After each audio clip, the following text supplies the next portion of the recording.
나는 밀리터리 덕후다. 본격 밀리터리 팟캐스트 밀떡을 시작합니다. 청취자 여러분께 전래 밀떡 프로. 안녕하세요, 박찬준입니다. 안녕하세요. 놀러온 남자 정명섭 정작입니다. 안녕하세요. 월간 플루톤 이준규 기자입니다.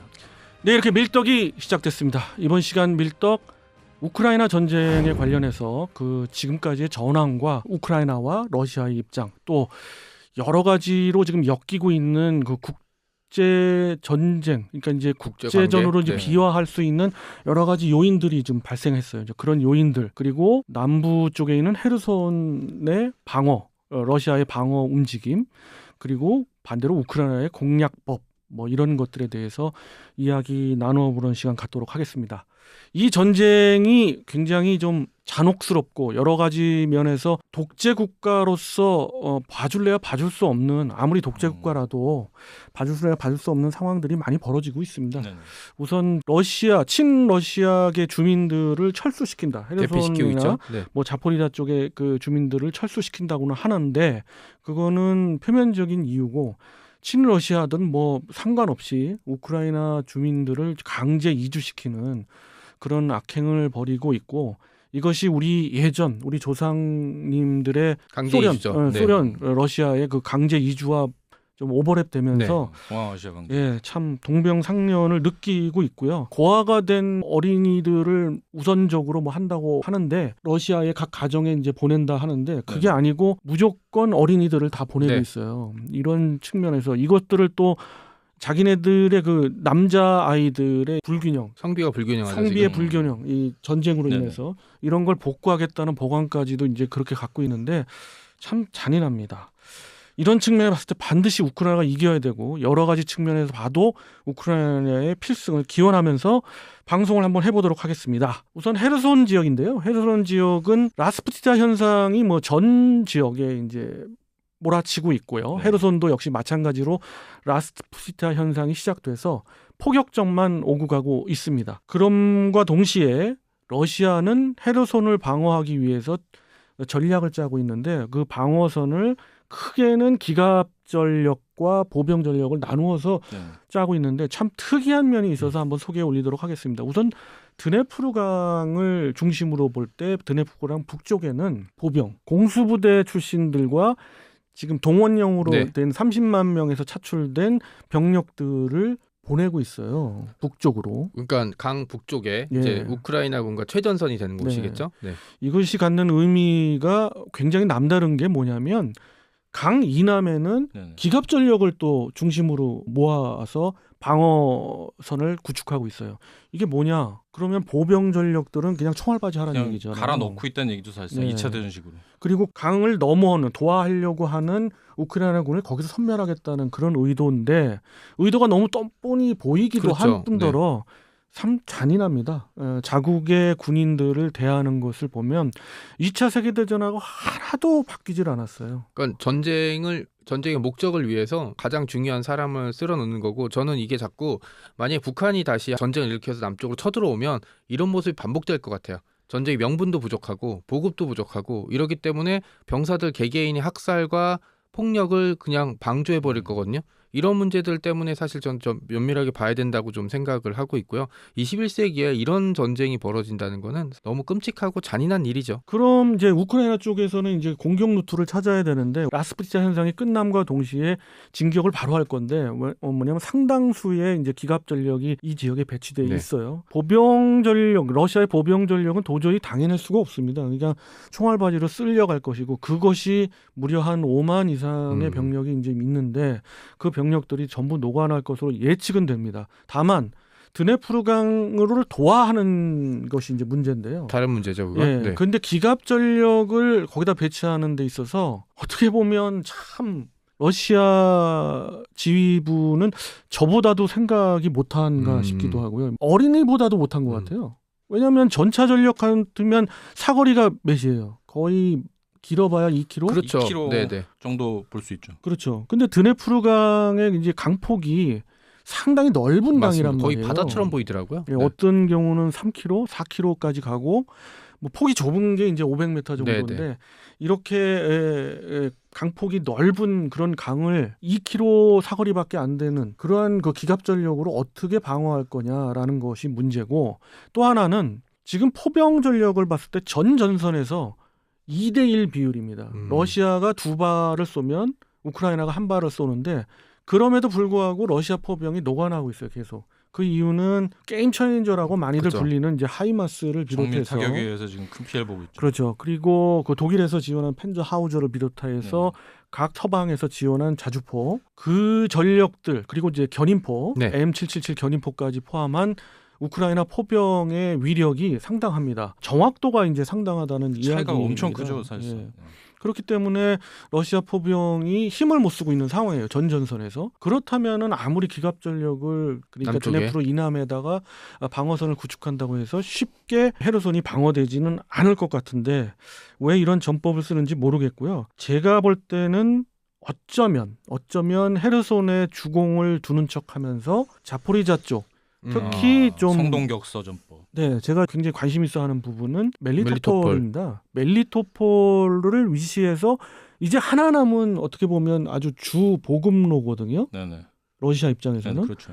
근데 멜리토폴이 만약 공략당한다면 어떻게 되겠어요? 이제 헤르손주와 자포리자주는 그냥 완전히 그냥, 절단되는 거겠죠. 절단되는 거예요. 퇴로마저 거의 차단되는 상황이 네. 죠 12월 말에 이런 모습을 볼 수 있기를, 이렇게 방송이 되기를 간절히 바랍니다. 지금 케르치 대교가 파손돼서 간신히 지금 철도 몇 개 움직이는 정도라 사실 단절된 상태고, 멜리토폴이랑 그 남쪽에 또 그 전설적인 마리우폴이 있거든요. 이 마리우폴까지 해서 절단돼 버린다면, 만약에 우크라이나 여기를 절단해 버리면 그 루안스크와 도네츠크, 그리고 이제 헤르손이 있는 크림반도 쪽은 완전히 사실상 전선이 분단되는 거잖아요. 그렇죠. 정 작가님 말씀대로 그 마리우폴, 항전 의지를 불태웠던 그 도시 마리우폴을 만약에 되찾는다면은 상당수 부분 그 아조해의 영향권에서, 네. 그러니까 러시아의 영향권에서 우크라이나의 영향권으로 바뀌게 되거든요. 그러니까 지금 그러니까 헤르손에서 우크라이나군이 계속 공세를 하고 있는 건 지난번에 했던 그 가을 공세처럼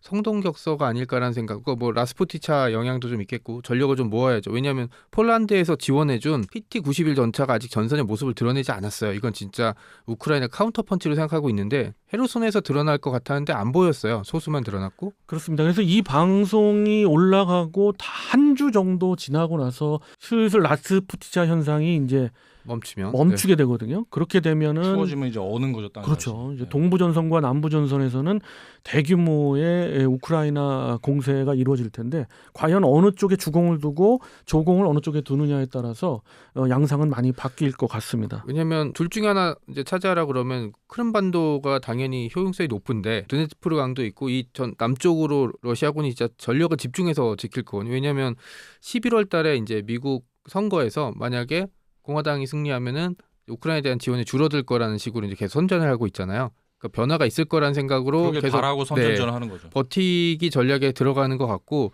이렇게 그리고 이제 드니프르 강이라는 천연적인 장애물이 있기 때문에 진짜 뚫고 들어가기 되게 어려울 것 같거든요. 라스푸티차 끝난다고 해도. 그렇습니다. 그래서 전황은 우크라이나 유리한 거는 사실이고, 많은 전문가들이 그렇게 보고 있고요. 이것을 뒤집을 만한 어떤 조짐도 안 보이고 있는 상황입니다. 다만 우크라이나 전쟁에 있어서 좀 크나큰 변수가 이제 조짐이 보이는 것 중에 하나가, 이제 국제전 양상으로 몰아가기 위한 러시아의 그렇죠. 뭐 어떤 전략이랄까, 이런 거와 지금 이란의 상황이 이제 또 맞물려 있고요. 네네. 이란의 그 국내 소요가 시위 지금 만만치 소요가 않죠. 만만치 않기 때문에 이란의 독재 정권이 러시아를 지원할 것이고, 여력이 없을 수도 있어지죠. 네. 그렇지만은 러시아와 함께 하려는 조짐이 보입니다. 뭐 자기들의 정권을 유지하기 위해서라도 이라크와 사우디에 이제 전장을 걸겠다. 그렇게 되면 이제 국제전 대 국제 그렇죠. 대결이 되고, 예. 거기다 심지어 지금 그렇게 몰아가려고 하는 것 중에 하나가 또 조짐이 아프가니스탄 특수부대원, 지금 갈 곳 잃은 아프가니스탄 특수부대원마저 지금 바그너 그룹에서 지금 모으고 있다. 그 증언에 따르면 뭐 일부는 갔다라는 얘기까지 나오고 있으니. 그것도 큰 관점에서 보면 이제 그럴 수 있고요. 또 하나가 이제 벨로루시입니다. 그렇죠. 벨로루시의 우크라이나 국경에 지금 굉장히 심각한 조짐이 보이는 것이 탄도미사일까지. 맞습니다. 이란의 탄도미사일 2종을 계속해서 이제 집어넣고 있는데, 이 부분도 이제 많이 우려되는 부분입니다. 이렇게 해서 탄도미사일 공격을 하고 이란제 드론 공격을 이제 자폭 드론 공격을 계속 벨로루시 국경에서 연다면 결국은 벨로루시도 참전을 하게 되는 거나 마찬가지거든요. 그리고 예를 들어서 뭐 폴란드나 이제 우크라이나군이 이제 밀고 올라간다면 진짜로 확전이 될 수도 있고요. 뭐 직접 연관은 없겠지만 지금 아프리카에서도 루안다랑 콩고 민주공화국이 정식적으로 교전을 선포한 상태고, 그리고 이게 전쟁이 한 군데서 크게 벌어지니까 약간 연결고리가 다들 느슨해지면서 욕심들을 부리는 나라들이 그거는 이제 일어나죠. 뭐 네. 국제 정세의 흐름에 따라서 러시아가 이제 힘의 중심에서 이제 빠져나가면서 있는 진공 상태가. 그런 네. 거라서 뭐 직접적인 영향은 되지 않습니다만 이렇게 각 곳곳에서 이제 내전이나 아니면 이제 국제전이 발생하고 있는데 최근 좀 눈에 띄는 점이 러시아군 전사자 숫자가 갑자기 늘어났어요. 하루에 보통 뭐 1000명꼴로 늘고 있다 그런 보도. 200명, 뭐 300명 선을 꾸준히 유지하다가 우크라이나 쪽 직계이긴 하지만 그것은 뭐, 라스푸티차 현상에도 불구하고 네. 계속 무리한 공격을 지금 동부전선에 가하고 있어서 그 동부전선 쪽에서의 전사자가 많고 하루에 전술대대 하나 정도가 없어지는 정도, 그러니까 한 900에서 1000명 정도 이러의 그 전사자가 발생된다는데 그건 이제 우크라이나 측의 이야기입니다. 그러나 러시아 측 오신트 보도도 이와 크게 다르지는 않습니다. 뭐 500에서 650명 정도 전사자가 나오고 있고 그 전사자의 50% 이상이 방금 동원에 이제 며칠 안 된. 네. 그런 그 동원 병력들이 또 전사자가 있어서 이것이 심각한 문제가 되고 있습니다. 이거 어떻게 보면 전쟁의 경제학적으로 보면은 그 옛날 2차 대전 때 러시아군의 스타일이 그대로 드러나는 게 그 소련군 스타일이죠. 일개 보병 분대보다 전차 한 대가 귀중하다. 아, 전차 한 대를 버리느니 일개 분대를 갈아놓겠다. 뭐 거의 그런 양상이 보이고 있습니다. 예. 그 최근에 좀 더 관련돼 있을 수 있는 것 같은데 박 의원님께서 국제 정세에 대한 이야기를 하셨죠. 최근 보면은 한반도 주변으로 굉장히 정신이 없는 것 같아요. 예. 맞습니다. 북한 항공기 150대 동원 훈련하고 한미공군 비질런트 훈련을 하니까 북한에서 탄도미사일을 발사하고 단거리 미사일을 약 30발 정도로 이렇게 대응을 했어요. 그리고 이제 북한이 러시아에 상당량 포탄 공급을 제공했다는 그런 정보가 네드 프라이스 국무부 대변인이 멘트를 했던 내용도 있고요. 그리고 이란 공격들은 지원은 거의 기정사실화가 됐고 중국은 대만을 침공하기 위해서 미사일도 쏘고 계속 쥐어 흔들고 있단 말이에요. 그러니까 이 관련돼서 서방과 대한민국의 신경을 건드리는 이런 실정들이 많이 일어나고 있는데 이게 우크라이나 전쟁과 어떤 큰 관련이 있나요? 이거는 직접적인 관련이 있다고 봅니다. 저는. 그래서 우크라이나전이 이제는 우리의 어떤 피부에 와닿는 그런 전쟁이 돼버리고 있는데요. 무슨 얘기냐면은 우크라이나전에서의 불리한 전황이 러시아 입장이기 때문에 러시아에서는 북한, 특히 재래식 전력을 아주 그냥 그 대량 보유하고 있는 네. 북한의 전력이 타민할 겁니다. 그것의 뭐 성능의 여하를 떠나서. 그래서 계속해서 입지를 하고 있고 여기에 북한 정권은 화답을 하고 있습니다. 그것의 반대급부가 바로 푸틴의 성명에서 나오는데 무푸틴이 느닷없이 이제 대한민국에 지원을 하려면 가만 안 두겠다는 그런 우크라이나에 무기지원, 엄포를 하잖아요. 참 어이가 없는데 그러니까 얼마나 우리를 만만히 봤겠습니까? 우리의 영공을 침범하는 경우가 1년에 통상 한 20회 이상입니다. 이게 좀 드러나질 않아서 그렇지. 이렇게 굉장히 좀 여리게 보고 있는데 우리를 이제 만만히 보는 시대는 이제 간 것 같아요. 왜냐하면 그들의 실력이 낱낱이 지금 드러났지 않습니까? 미국의 하이마스가 뭐 게임 체인저라고는 하지만 저는 그렇게 안 봅니다. 오히려 러시아의 무기체계가 그동안 뻥스패였다. 더 자세한 사항들을 말씀드리고 싶습니다만은 이제 일단 그 질문에 맞춰 본다면 그럼으로 인해서 반대급부로 북한에 계속해서 제공을 하는 것이 유류와 그렇죠. 돈입니다. 북한의 입장에서 절대 150대를 한꺼번에 띄울 유류가 부족합니다. 그리고 북한이 그렇게 짧은 시간에 수십 발의 탄도미사일을 날릴 수 있는 정도 수준은 절대 안 됩니다. 근데 이것이 지금 가능하거든요. 그런 것은 중국과 러시아가 지원을 하고 있다는 거고 특히 지난번 이제 유류 지원은 러시아가 한 것이 거의 확실시 돼가고 있습니다. 이런 측면에서 또 하나 볼 수 있는 것이 중국입니다. 중국의 시진핑 3년임이 됐지 않습니까? 우리가 이게 국제 정세를 보는 부분은 아니지만 아무래도 뗄래야 뗄 수 없는 거기 때문에 중국은 대만을 침공하거나 대만을 통일하는 것을 2030년을 보고 있습니다. 2030년대를 보고 있죠. 그쵸. 근데 시진핑이 3년임 하면서 이것을 앞당기려 하고 있고 사실 중국 입장에서 봤을 때는 지금이 어떻게 보면 또 절호의 그쵸. 기회라고 미국이 지금 딴 데 정신이 팔려 있으니까. 네, 오판할 수가 있습니다. 그 오판의 하나의 덜림돌이 되는 것이 저 대한민국이잖아요. 그래서 북한을 지원하게 되는 거죠. 중국은. 왜? 대한민국의 전력은 오롯이 한반도에 묶어두기 위한 그렇죠. 그런 전략인 거죠. 이런 측면에서 봤을 때 지금의 이제 비질런트 스톰을 가지고 이렇게 그런 명분으로 이제 도발을 하는 게 하나의 좀 정말 말도 안 되는 거죠. 왜? 비질런트 스톰은 그동안 계속 해왔던 거예요. 지금 3년 만에 하긴 했지만 3년 전에 뭐 비질런트 이글이랄지 그러니까 비질런트의 이제 뒷자리에 이제 그 어떤 명칭을 바꾸어서 한미 연합 공군의 공군을 계속 해왔죠. 예, 훈련이거든요. 그것을 뭐 공대공, 공대지 훈련, 각종 훈련들이 많고요. 이번에 뭐 그들이 조금 자극적인 부분이라 할 수 있는 건 언론에 이제 완전히 공표는 안 되고 있습니다만 참수 작전의 그쵸. 일환으로 주한미 육군이 이제 보유하고 있는 그레이 이글을 이용한 그런 또 참수 작전 능력도 지금 훈련하고 있거든요. 같이 함께. 그레이글 기종은 어떤 거예요? 근데 우리가 뭐 DX 코리아에서 실기가 전시를 전시돼 했죠. 우리 이 기자님이 이제 굉장히 강조하셨던 부분인데 가장 중요한 건 네트워킹 그쵸. 능력입니다. 특히 그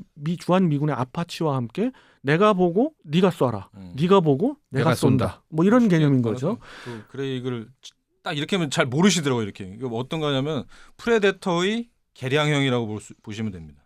그리고 프레데터가 또 특이한 점이 뭐냐면 원래 공군이 운영을 했는데 지금은 그 그레이글로 해서 다 육군에 넘겨졌어요.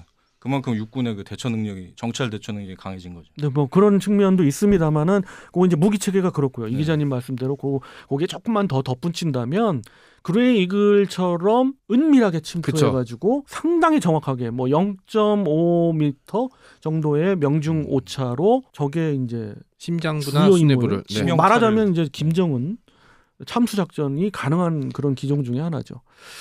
그렇게 해서 이런 부분들은 이제 김 PD님의 질문이 굉장히 중요한데 이게 이제는 우크라이나전이 우리 피부에 정말로 맞습니다. 와닿았다는 것이고 정말 러시아가 정말 그렇게 계속해서 협박을 한다면 이건 대통령도 얘기했지만 우리의 주권 문제거든요. 결정하기에 따라서는 우리가 포탄이랄지 이런 살상 무기를 우크라이나에 정말 지원할 수도 있습니다. 왜냐하면 우리의 국익을 지키기 위해서는. 왜냐하면 북한에게 이미 유류를 지원한 게 확인이 됐기 때문에 그 유류는 어떻게 보면 군사용 무기잖아요. 그것 때문에 180대를 띄워서 그 난리를 쳤는데 북한은 이 포탄을 또 지원한다고 그렇죠. 아프리카 중동 쪽으로 이렇게 삥 돌려가지고 했다라고 처음에 국무부에서 말하니까 아니다 했는데 직접 무슨 지원. 소리냐. 우리가 이게 증거가 아마 있다라고 제가 이렇게 보기에는 인정했거든요. 조만간 북한 그 글씨가 적힌 포탄이 노획될 것 같아요. 우크라이나 한글이 전장에서. 적힌. 네, 네. 네. 아직은 뭐 사용하고 있는 것 같지는 않습니다. 이제 비축하고 있는데 결국 11월 15일 이후 라스푸티나 현상이 종료돼 가면서 벌어질 수 있는 동부전선의 기갑전 그 방어막을 우크라이나가 어떻게 뚫느냐 또 남부 지역의 방어전과 공격 방어와 서로 공격을 과연 어떤 현상으로 벌어지느냐에 따라서 우크라이나전이 12월을 기점으로 해서 종료가 될지 그렇지 않으면 장기간 이어질지가 이제 결정이 될 것이고요.